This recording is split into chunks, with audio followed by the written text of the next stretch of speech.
Well, it's time to start seed. And maybe if you're in the north, maybe not quite yet, but if you're in the south, you're running a little late like I am. But I'm getting my seeds started. Let me show you how I start them, have the best success rate in starting them, getting the germination rate up. Anybody can do it. You don't need to buy your plants from the big box store. You can raise your own, and they'll probably be better, and certainly a better choice of variety. So let's get started. Let me show you what I'm doing.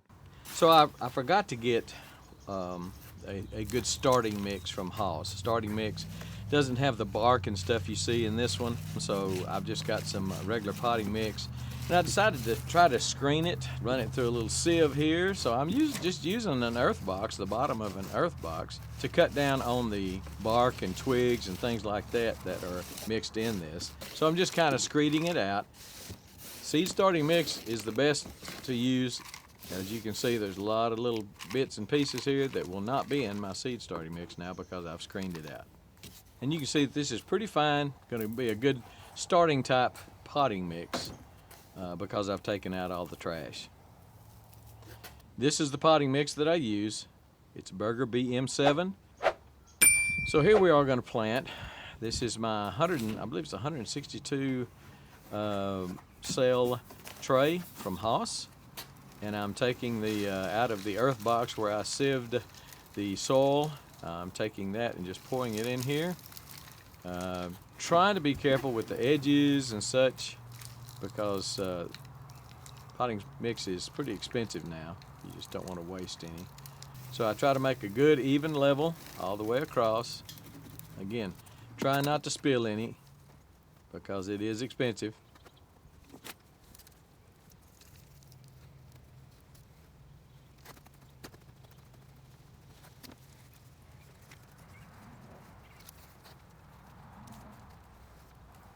And then once I get it all spread in there, I start to pack it down a little bit. You don't want it just laying in there loose. You do want it packed in.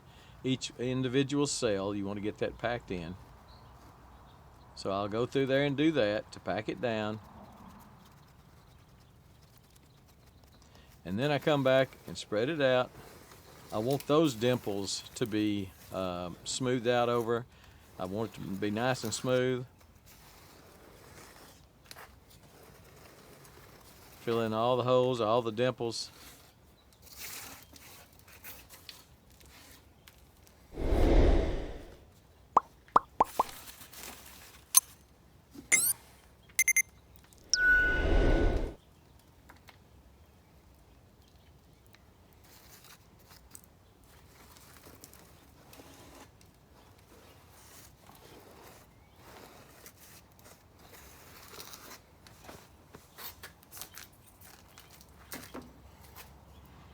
And then I'll come back in here and make dimples for the seeds. Just put a little bit of a dent in the cells to accept the seeds. You want the seeds to be anywhere from 1/8 of an inch deep probably to 1/4. So once I get this done, I'm not going to put any more soil over the top of it until I put the seeds in it.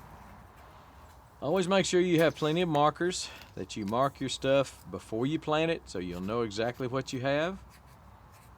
I've shown you in the past, the long white pieces there are old Venetian blinds, just the little 1-inch plastic Venetian blinds. I use those extensively for my markers. They do a great job of marking. I use a paint pen, not a Marks-a-Lot. Marks-a-Lot doesn't last very long, but a paint pen to mark, and I'll show you in just a second how I cut them off. So I've got 4 or 5 Venetian blinds here. I just cut them off, and then I'm gonna sharpen the ends so they'll go down in the soil well, like that. These are just great markers. I highly recommend, if you've ever taken down any Venetian blinds and you're a gardener, don't throw them away, because these make great markers. But make sure you mark everything real well. You know what you have. Time to start planting. The first 3 rows, I went ahead and planted that, and that's tobacco. Now I don't smoke, but there's just I don't know. It's a pretty cool plant to grow. They They get real tall and leafy, obviously, and I just feel like someday that may be a good product to have as barter in case things go really, really wrong in the world. But I'm just putting the seeds, these are pepper seeds here, I'm just putting the seeds in these little divots that I made with my fingers. After I packed it down, after I put soil back on top of it, then I make a second divot and put the seeds in that. Now, 1 seed, 2 seeds, it depends. If you've got a lot of seed, you may want to do 2 per and just thin them out later. If you're limited on the amount of seed you have, then just do 1.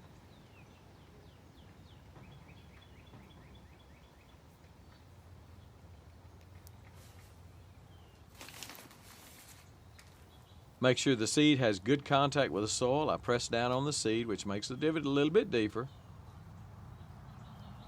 And then I cover it up.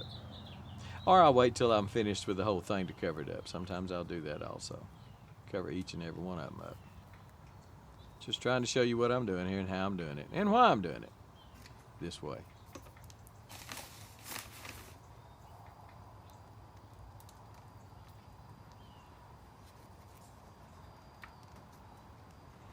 More seeds, more peppers. All these are going to be peppers today. I'm planting peppers first because they take much longer to germinate than tomatoes do.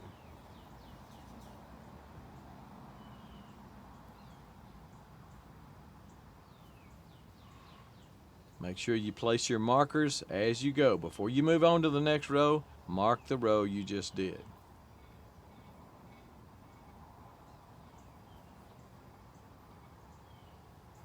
In some of these instances, I'm doing 2 rows of a pepper, and I just know that the row next to it is also pepper. I usually draw an arrow to the side, denoting the fact that this row and the next row over is this particular variety.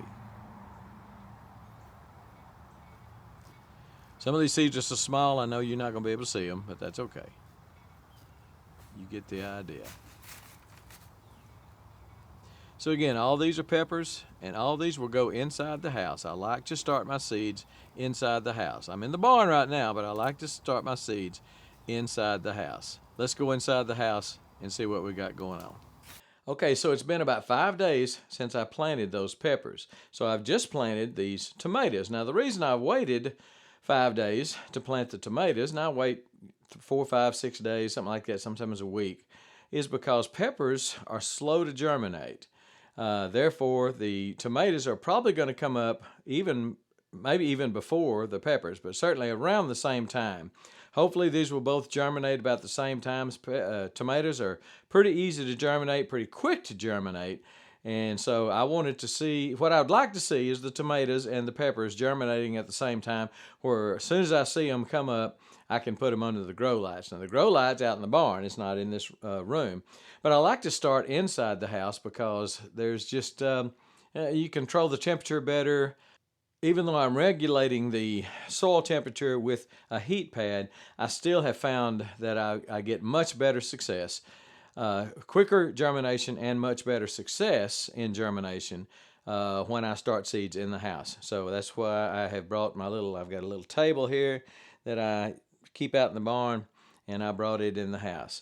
As soon, and I check 2 or 3 times a day, as soon as I see any evidence of anything beginning to germinate, then the cellophane comes off, and that's what this is, just a cling wrap, whatever, cellophane. I believe that helps also hold the heat in, certainly helps hold the moisture in. You can see how the moisture is beating up on this side. I just planted those, and it's already starting to get humid. You can see some of the patches of humidity underneath the plastic on that side too.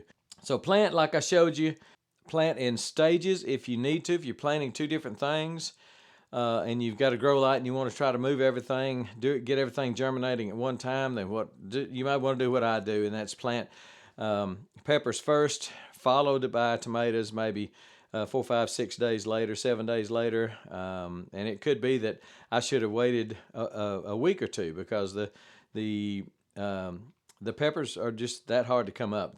And it seems to me that the hotter the pepper, the slower it is to germinate. I've read that, and I think I found that to be true also. So go ahead and start your seeds. Go ahead and get your seeds, get your fertilizer. I've told you that before. Get your seeds, your fertilizer. Line all your stuff up now, because it could very well be a little more difficult to find this year, and next year maybe even more so. And we're not worried about light right now. We're worried about heat and moisture. That's what makes the seeds germinate. And once they germinate, I mean, once you see anything coming up, get that cellophane off, or I do, get the cellophane off, and then I'm going to get them under the grow lights. I'm going to leave the heat mat. I'm going to take the heat mat out to the grow lights. So I'll leave the heat mat on them probably till they get up several inches tall. And I just like to do that. May not be completely necessary, but that's what I like to do. If you have a small area that you're working with, a small heat mat, something like that, and you need to do a lot of them in a contained area, a condensed area, then look up there and see that video up there, how to bulk plant. And it works on tomatoes or peppers, and I have done it in the past, and it works great. Go to Hoss Tools if you hadn't bought your seed yet, you hadn't bought your fertilizer yet. I believe that's it. Get something started. Get you some seeds going. I think we're going to need them this year. And we're gone.